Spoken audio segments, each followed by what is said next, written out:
السلام علیکم، کیسے ہیں آپ سب لوگ؟ امید ہے آپ بالکل ٹھیک ٹھاک ہوں گے۔ تو آج میں آپ کو ایک سٹوری سناؤں گی جس نے میری لائف چینج کر دیا۔ لٹرلی وہ سٹوری سن کے میری روح تک کانپ گئی تھی۔ ایکچولی یہ سٹوری جو ہے وہ طٰہٰ ابن جلیل صاحب جو ہیں، میں ان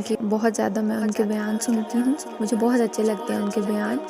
تو انہوں نے یہ سٹوری سنائی تھی کہ ایک لڑکی تھی، تو مطلب اس کی ڈیڈ باڈی کو لایا گیا جب غسل دینے کے لیے، تو اس کی جو ڈیڈ باڈی تھی وہ کس پوزیشن میں تھی؟ وہ استغفر اللہ، وہ ایک ڈانس اسٹیپ کی پوزیشن میں تھی۔ مطلب کہ اس کا ایک ہاتھ جو ہے وہ اس کی کمر پہ تھا، ٹھیک ہے، ویسٹ پہ تھا، اور دوسرا ہاتھ جو تھا اس کا وہ اس کے سر پہ تھا، اور پاؤں اس کا ایک سیدھا تھا اور ایک پاؤں ٹیڑھا، مطلب کہ جیسے ڈانس کا ایک سٹیپ ہوتا ہے، استغفر اللہ۔ تو انہوں نے اس کو غسل دیا، انہوں نے بہت ٹرائی کیا، نیم گرم پانی میں جو ہے وہ ڈپ بھی کیے رکھا، لیکن اس کے باوجود پوزیشن چینج نہیں ہوئی اس لڑکی کی، مطلب وہ اسی پوزیشن میں تھی۔ تو پھر اسی پوزیشن میں انہوں نے مطلب کہ اس لڑکی کو دفنا دیا،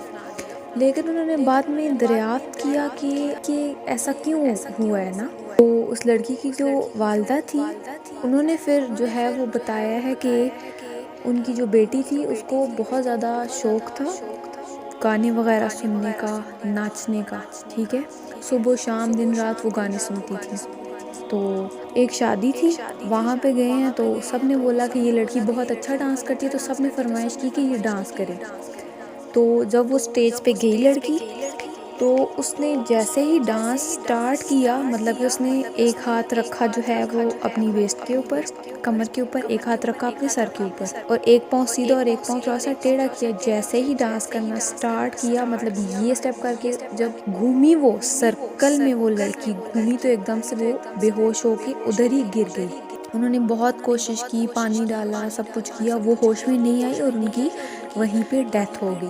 لیکن جب اس ڈیڈ باڈی کو لایا گیا، وہ ڈیڈ باڈی بالکل سیدھی تھی، مطلب بالکل سٹریٹ، لیکن جب اس کو غسل دیا گیا تو وہ اسی سٹیپ میں آ گئی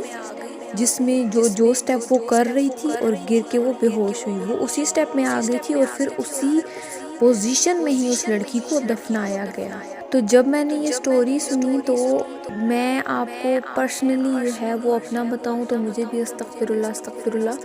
میں بھی ان چیزوں میں بہت زیادہ انٹرسٹ لیتی تھی، لیکن جب میں نے یہ سٹوری سنی تو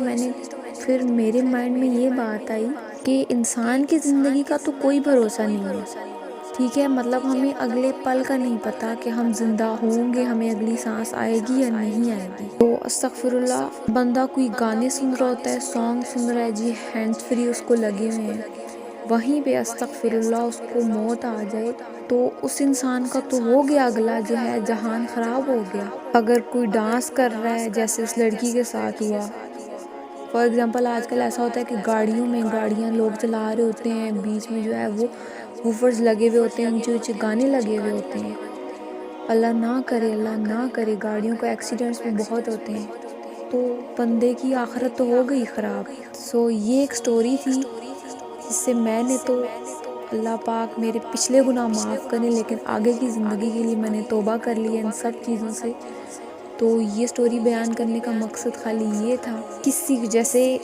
طٰہٰ ابن جلیل صاحب جو ہے، ان کی سٹوری سن کے مجھے ہدایت حاصل ہوئی ہے، شاید میری ویڈیو دیکھ کے کسی اور کو بھی جو ہے وہ ہدایت حاصل ہو جائے، تو اس سے اچھی اور کیا بات ہو سکتی ہے۔